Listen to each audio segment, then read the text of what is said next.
Some disappearances haunt us because of how sudden they are, others because of how baffling. But the cases we'll cover today linger in our minds because of their age. Decades have passed, yet the mystery remains just as cold, just as strange, and just as heartbreaking as the day they began. Families destroyed, communities shaken, and questions that may never be answered. Welcome back to Missing Persons Archives. We've covered countless disappearances on this channel, but tonight we're looking at two cases that stretch back decades. They both involve young people, everyday lives, and ordinary plans that ended in something far darker. These are cases where not only individuals, but siblings and even entire groups vanished, leaving behind few clues and decades of frustration. The Indiana Dunes Women, 1966. It was July 2nd, 1966. Three close friends, 21-year-old Ann Miller, 19-year-old Patricia Blau, and 19-year-old Renee Bruhl, set out from Illinois for a summer day at Indiana Dunes State Park along the southern shore of Lake Michigan. Ann drove her 1955 Buick. They stopped at a drugstore for suntan lotion before parking near the shoreline around 10 a.m. The plan was simple: enjoy the beach, soak up the sun, and be home in time for Renee to make supper for her husband. But by dusk that evening, the women were gone. Their belongings still sat untouched on the beach.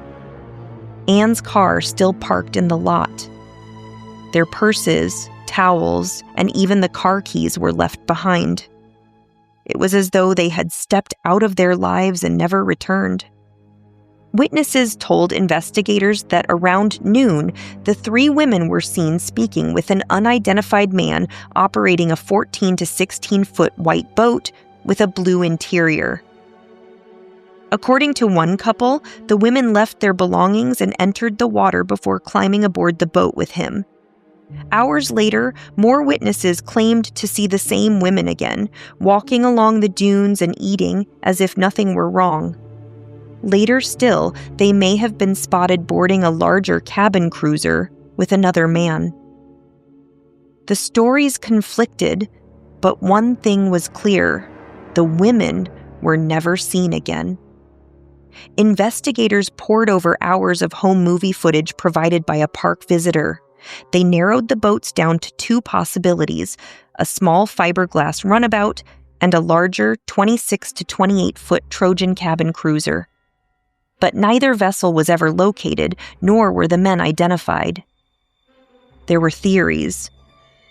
Ann was 3 months pregnant at the time, and rumors spread that Patricia might have been as well. Could they have sought out someone known for illegal abortions and vanished under his control? Or were they victims of organized crime tied to the horse stables, where they boarded their animals? What makes this case especially eerie is how little physical evidence exists.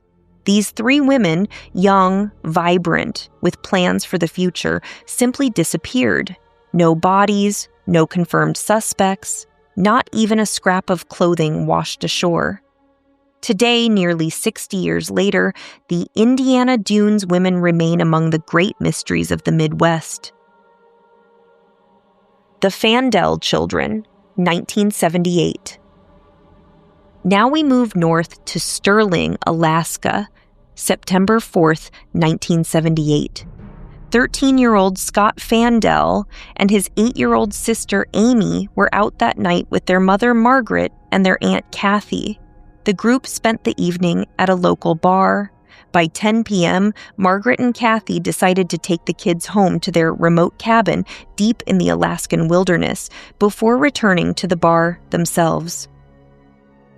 The home had no working lock on the front door, only the dim glow of a nearby street lamp outside.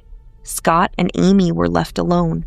When their mother and aunt returned in the early hours of the morning, they expected to find the kids asleep.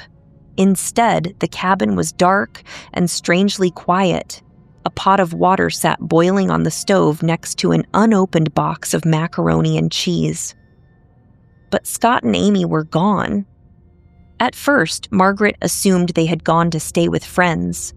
Incredibly, she went to bed without calling anyone. The next morning, when they still weren't home, she assumed they'd gone to school. But by midday, she learned Amy had never arrived. Margaret's boss reportedly refused to let her leave work to search, and so the children's absence stretched on until that afternoon when neighborhood kids showed up asking about Scott and Amy. Only then did Kathy call police.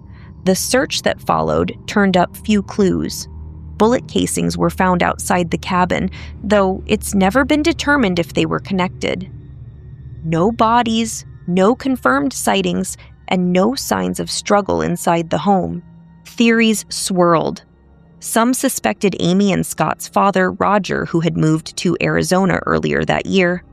Others thought it was a crime of opportunity, 2 children alone in an unlocked cabin, vulnerable to a passing stranger or predator.